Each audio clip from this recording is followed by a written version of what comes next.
Hi, everybody, and welcome back to the show. I don't know how you feel about artificial intelligence or AI, Chat GPT. I have a friend of mine actually who launched his own company website using Chat GPT. Um, and, it's something that it's coming. I mean, it's here. AI, the use of AI. And something I hadn't really given a lot of thought to was how AI could be used in modern day coaching. It's a fascinating thought. And for more on that, we welcome in one of our newest SportsCaster members. Her name is Ciara Brooks. She's a senior at Ferris State. She's studying television and digital media production. Here's Ciara on AI in coaching.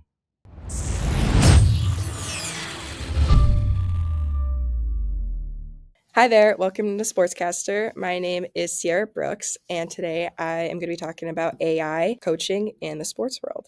So, as we know, AI can do very incredible things. It's a very talked about subject. It's all over the news, but something that I've been seeing recently is AI in a coaching context.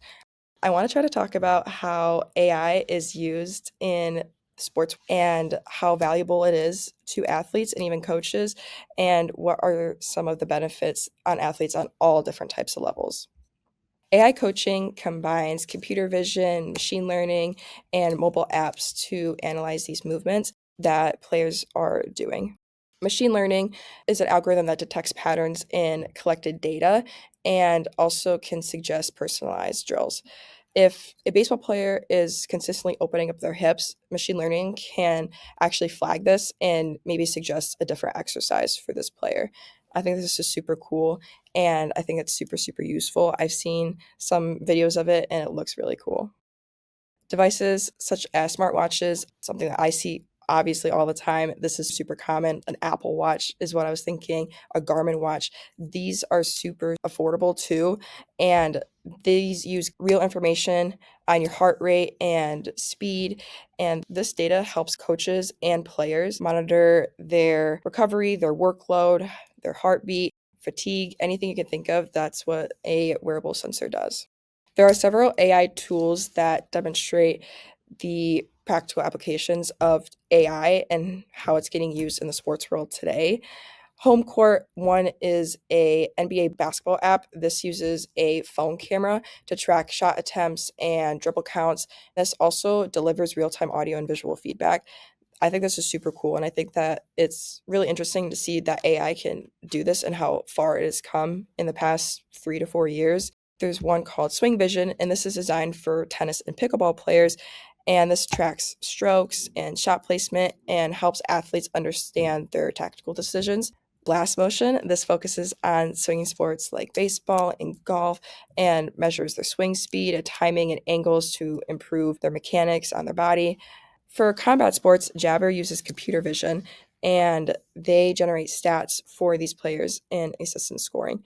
I think these apps are super cool and how they can give so much data to these players at a fraction of the cost and how accessible they are now and how useful they really can be and how coaches can also implement that into their coaching regimen and just make their players the ultimate player.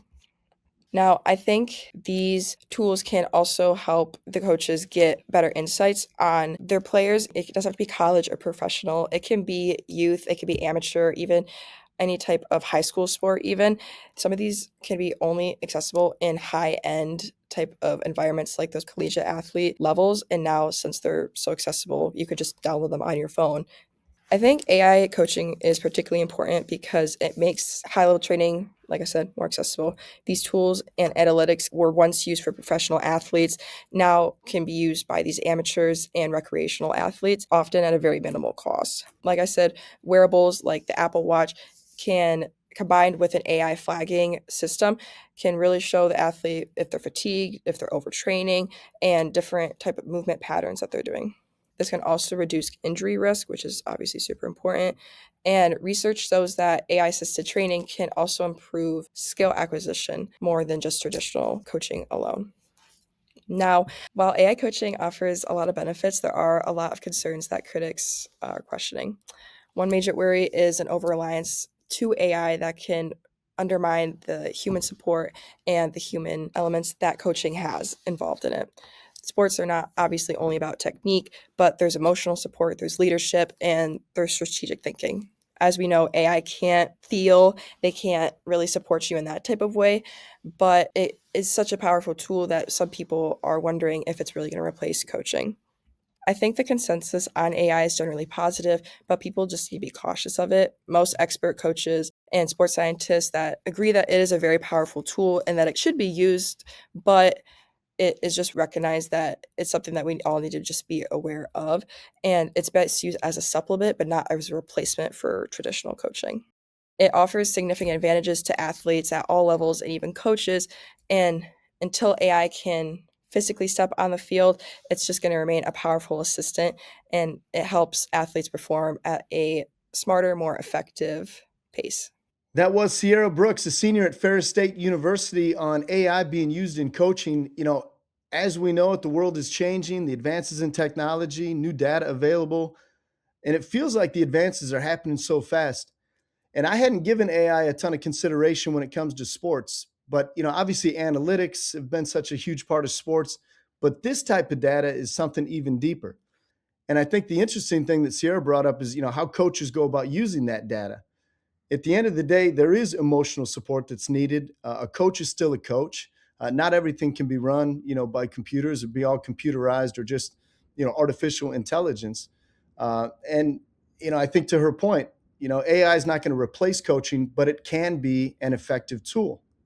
And I think it's something that, again, it's upon us now. And as we move forward, as these advances continue to come, something will continue to follow throughout the world of sports.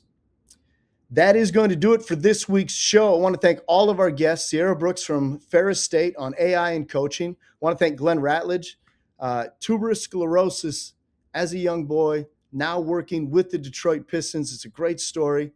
Carter Lutz from the University of Miami for catching up with Reg, the beer guy, following his quest to work all 30 MLB and 30 NFL stadiums. Robert Hindeland and Taryn Fritching on the fastest growing sports in the world. We've covered some ground this week, there's no question, and we hope you learned a little something. We always appreciate you tuning in every week here on Open Mic. And until next time, wish you all the best as we head into the end of the December calendar and we get ready to turn the page into January here before too long. So until next time, I'm Johnny Kane with SportsCaster's Open Mic. Godspeed.